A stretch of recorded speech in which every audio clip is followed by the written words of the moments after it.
Hello, everyone. Welcome to another episode of the Lifetime Legacy Lawyer Podcast. I'm your co-host, Thomas Vick, joined by Seth Wilson, our other co-host. Seth, how's it going today? Thomas, I'm doing great. It's bright and sunny out here and kind of starting to feel a little bit like spring and maybe even some hints of summer here in the middle part of May, which is hard to believe we're already there, getting ready for school to let out and race weekend coming up. And boy, it's there's just a lot of fun activity going on around central Indiana. Yeah, it's a great time to be in central Indiana. We've got basketball going on still in mid to late May, which is wonderful. And we've got the Indianapolis 500 coming up. So it's a great time to be in central Indiana. A lot of people are excited about it. Yeah, and if you're a Pacers fan, I mean, it's a great time to be around as, they're moving on to the next round of the playoffs back into the Eastern Conference Finals after defeating the Eastern Conference leaders Cavaliers this year. Pretty fun series so far. Oh yeah, I've been watching nearly every single game, nearly every single play of every game, and just had a lot of fun watching them the last couple of rounds. We're just 8 wins away from the NBA Finals, Pretty winning the crazy. finals, which is incredible. Yeah, been a long time for Pacers fans to be in that position or at least have that possibility. So it's pretty cool to see that coming back to central Indiana and the state of Indiana as a whole. They have a pretty good following all the way around. Yeah. Well, let's kind of dive into some law office management material. Last time we had a podcast, we kind of talked about task lists and task assignments and how to kind of manage those, and also client communication, how to communicate with clients, whether it's through text message or email, phone call, client portal. We talked about all the different ways that the Clio Law Practice Management Program allows you to communicate with clients, which hopefully people will go back and check that out. It can be a great resource for you, brainstorming ideas about how to communicate with clients and use the tools that are available. But today we kind of wanted to talk about calendar management and how to, just from an overall perspective, how to manage a matter in Clio or just, in your law practice itself. And so, Seth, I'll just kind of open it up to you. How do you handle your client matters on a day-to-day basis? Great question. And one of the things I think about is I think we talked about this when we were talking about the checklists and how to set those workflows up is when I get a particular piece of paper in the mail, so to speak, or an email that I know is going to be a similar type project that I'm going to do over and over again.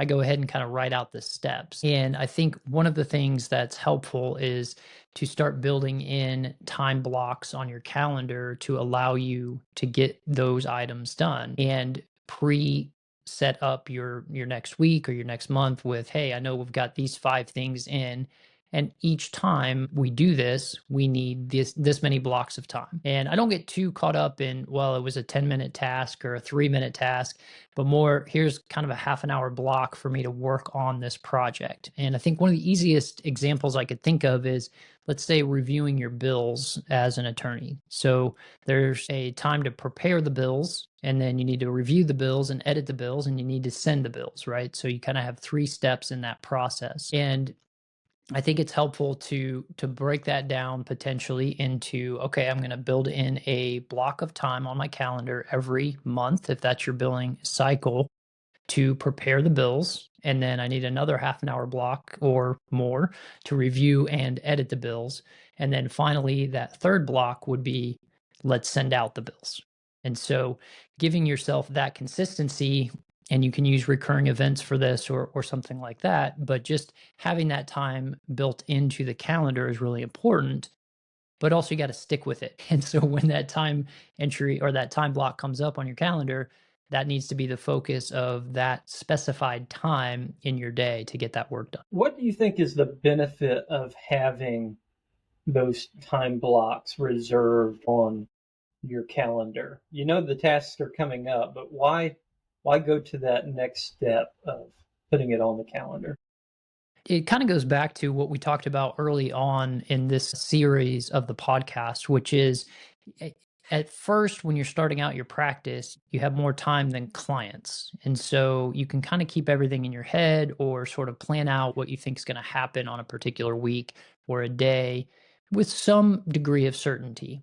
But as you get more and more clients in, the more and more structure you need built in to protect that time from getting taken up by something else, right? So in my case, a lot of times if I don't put time on the calendar, it's going to get filled up with a client appointment, which is a great thing. I don't want to discourage that, but there is a reality of I can't just drop everything that I'm doing and not get the bills sent out so that they can get paid so that I can keep going with payroll. So that to me is a stress reliever, knowing that okay, I've already put this on my calendar. That calendar is shared throughout the office so everybody in my office can see that and they know okay, during this time he's going to be working on that. So it does a couple things there. One, it helps communicate internally so people aren't asking me, hey, have you gotten your bills done? They can look on my calendar and know, yes, today I'm going to be working on that and reviewing those bills. And if I'm consistent with and disciplined enough to follow that on a regular basis, that builds that trust with my team that that's actually going to be accomplished. Yeah, I think it's a great point. That's the reason why you do the calendaring of, a certain task that you want to get accomplished, because you can get booked in that slot. If you plan on doing something on Friday afternoon, but you didn't calendar it, your team might schedule an appointment for you at that point in time, and that can become a problem. In the technology age in which we live, where our appointment availability is out there for anybody to really grab some time. For instance, on my website, you're able to book a call. I've talked about it several times on the website here or on the podcast. You can just go to my website, book a call, and then you're on my calendar. Well, more than once I had been thinking I'm going to be working on this project, and then tomorrow I'm going to work on this project, but then a prospective client books a call at that very time that I'm going to talk or work on the project. It's not there anymore, and so that project might get pushed to a couple hours later or maybe the next day, and then who knows what the next day looks like or if that even is a possibility. Things can kind of snowball very quickly if you don't have these your calendar booked with appointments and reserve time for projects. So it's not just your team, but it's also your automatic calendaring appointment setting process that you have in place. That can become problematic for getting projects done. That's a great point because you want to be available and accessible to your clients at a time that's convenient for them. But if you haven't pre-blocked out those times so that they don't show up as available to the client to meet, you're going to create some of that internal anxiety and stress because that was the time you were going to work on another client's matter. And it doesn't always overlap that the client who scheduled the meeting was the client whose project you were going to work on. I don't know if there's some rule about that, but that seems to always be the case. If I kind of had a plan for the day and then somebody came in and was able to disrupt that plan, which is one of the benefits and detriments to having such a connected system now where clients can see and book their own time with you if necessary. So, yeah, I think it's a great point. And I think the other thing is I'd be careful about not over scheduling yourself because you can often have a situation where your eyes are bigger than your stomach, right? And you can't quite get everything done that you were hoping to get done. There's a balance there, and I think everybody has to work through and find that balance for themselves. But I know when I look on my calendar in the morning and there's 8 or 9, 10 different appointments on there, it can be a little overwhelming. And you're starting the day, already kind of, wow, I don't know how I'm going to get through all of this rather than, great, I got these 3 things to do today. I know those are kind of my big 3 tasks that I want to make sure are done. I've got time to do them. And then I can fill in the other non-scheduled times with those other things that need to get done as well, but weren't enough important to put on the calendar. That's so true. Don't bite off more than you can chew. I kind of did that to myself a little bit earlier this week. Kind of maybe it was last week. I felt like, man, I didn't get a whole lot done this week. But as I was reviewing, in my mind what I had done, last week. I, had started a guardianship, gotten it filed. So many things actually did get accomplished. I just didn't get everything accomplished. So, you just got to make your goal obtainable, make it meaningful. It'll be meaningful if it's obtainable. Yeah, limit the number of projects that you want to accomplish in a day. Write them down. What are the top 3 things I want to accomplish? Get those done. And then once those tasks are accomplished, then you'll be able to move on to the next thing. And to have a reserved block of time to be able to do that is really so important. Just focused energy. A lot of another reason why you would want a calendar time is so that your team knows, don't bother me during this time, right? I need to have some time to think. You know, Lawyers don't always have the answer immediately. They've got to sometimes research things, think things through, write it out, redraft, revise, and a lot of mental energy goes into those thought processes. And if you're interrupted every 15, 20 minutes with something, you're just going to have to, start off about 2 steps, back from where you left off, because you got to review where you were. So just from a team perspective, and my team is great about that. If I say I need some time, I need to go dark for a little bit, that's great. Phone will be on silent, and I'll have a block of time where I can get some stuff done. So from a team perspective, that's great. And you might encourage that from your team perspective as well. If you got a paralegal or something and the paralegal needs to get something accomplished, maybe you're the one that handles phone calls during that time. That may be an option for you. But I think I've learned that practice from you is, blocking out some time on your calendar is. Yeah, and again, I think the big thing for me too is as I'm looking at more of a big picture view of my calendar, right?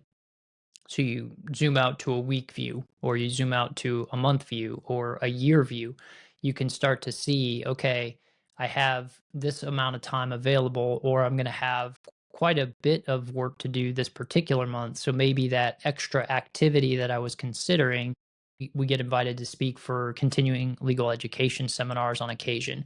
And if I don't have all of that planned out on my calendar for what I've already committed to, I may see the calendar as a little bit more free than it really is, because I need some prep time to get that CLE presentation put together, and I don't have it built into the calendar. And so I may think, well, no problem to add another one. Not that I've ever done this, from personal experience, and go, whoa, now I've really backed myself up in terms of prep time and extra work that I need to do, which then moves other things around that should have been done during that time frame and puts me a little bit further behind the schedule that I had for myself. And so again, the more of the systematized things that you can put in place to know, okay, I need to work around these things because these are vital to the success of my law firm, right? Setting out bills, the better you will be able to regulate and manage those times. And obviously you can't plan for everything, and you need to be flexible, because if that client does call with an emergency situation, you want to be available for that. But having that plan in place also means that you can move things from one day to another and slide that into another slot, because you've already started planning those things out and kind of kept that consistent methodology for things. And with the automation pieces that we've talked about and the checklists, that is a great reminder of, hey, you need to make sure you schedule this meeting. For us in the estate planning context, it's that initial consult, then potentially a document review and design meeting, and then a signing.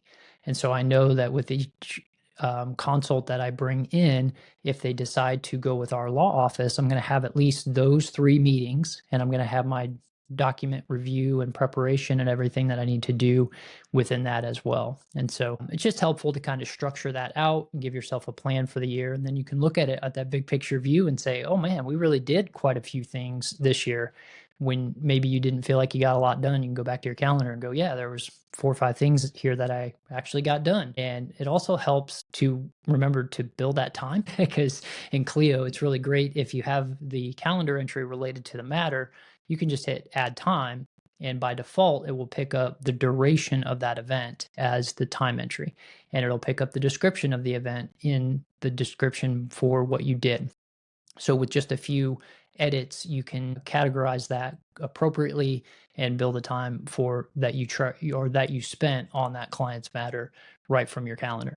Yeah, and that kind of leads me to the next point, and that's combining sort of our last two topics, client communication and calendaring time for a certain thing.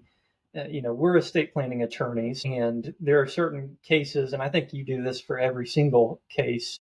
You plan to have a design meeting with the client every single time, pretty much, from my understanding, and that's an opportunity to have a designated amount of time where you can sit down or over a phone call or a Zoom call, talk about the estate plan, talk about the trust, talk about how it's going to work for them and their family. And that's a conversation that is different for every single client, but it's also happening in every single case.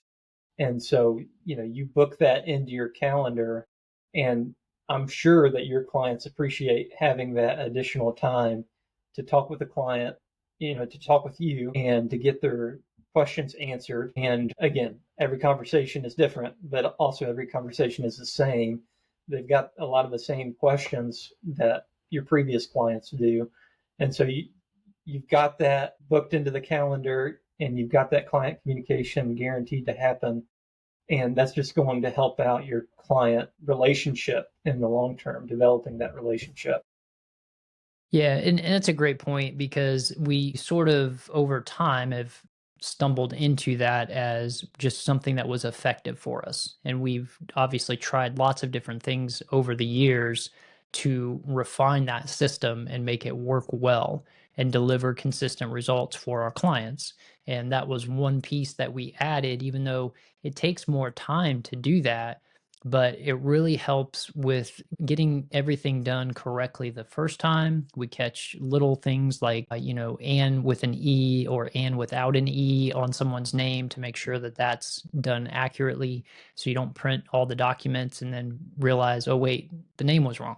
And now we need to reprint all the documents. And now we're further behind on the signing and things. So it really was kind of one of those, we learned from our process and reviewing it, what was beneficial and helpful, and then being able to then have that entire system of, we know on average we do this number of plans on a particular year, and if this is the structure that we're going to do, this is what that looks like from a year's perspective.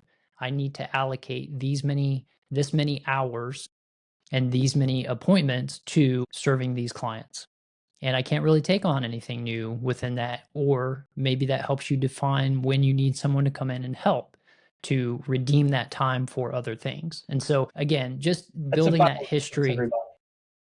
Say that again. That's a Bible reference, everybody. Yeah. Yeah. So as you walk through, you just start to see all of these things build on themselves. And then you get that history of, oh, this is how we did it. What more fine tuning can we do rather than reinventing the whole wheel? So we're refining that system over time, making it better and more effective for our practice. Yeah, I think that's so good. It's a practice. Things work differently for different firms, so you got to do a little bit of trial and error. We've got some experience that people can lean on, but you got to figure out what works for you, and how you want your law practice to how you want it to function. I've started to do more design meetings with my clients. I think I've been influenced by you, but also it just is so good to have that conversation with the client. And in the initial consultation, people are maybe a little bit more on edge. They're not sure if they want to have an attorney-client relationship with you. But then after you've crossed the Rubicon, so to speak, and you're now in it, they open up and they feel more comfortable. And it's really not whether this is the best thing for them. It's really how does it work? And those are enjoyable conversations. Yeah, and we're in a relationship industry. This is what we do, right? We build relationships, you build trust with people, and that way when you have that need to say, "Hey, can I reschedule because this," you've built up that credibility. They know, "Hey, you've got it dialed in and this is an abnormal event for you to have to ask for that special accommodation." But folks are understanding that way. and you get the opportunity to have a meaningful and purposeful practice, which is really what I think most of us who are in this lifetime legacy lawyer pursuit are looking for. We want to make an impact for our clients. We want to make an impact for our community. And I think that's a big part of being able to do that is looking at how you best serve your clients and what vehicles get you there. Yeah, absolutely. Absolutely. It's a service-based industry, and if you keep that in mind, you're gonna do well in the industry. Keep the client first, for sure. Well, Well, good, Thomas. It's what else always do you want fun. to talk about? I was going to say, we could talk on this particular topic in great detail. One book that I've found very helpful for me in kind of figuring out how to work through these different processes and understand how to best use your calendar and how to best use task lists and those kind of things is the book called Getting Things Done by David Allen. And it came out a while ago when I was in law school, I believe, or I heard about it when I was in law school, and kind of gave rise to a whole phenomena called GTD. And lots of software applications have GTD type methodology built into them and those kind of things. But some of the core principles about how to think about the knowledge work that we do are set out in that book. And so if you're struggling with this or just feel like you need to get a handle on all the various things that are coming in, that would be a good book to take a look at. Yeah, I love that. GTD, Getting Things Done. And what was the author's name? David Allen. David Allen. Very good.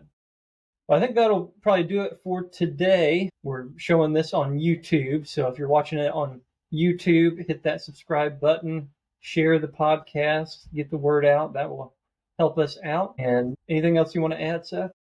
No, I just, we're here to help. And so if you have questions or comments, leave them at the comment area below. And again, we always say we can't get back to everybody, but we'll try to collect those comments and maybe even make them the topic of a future episode.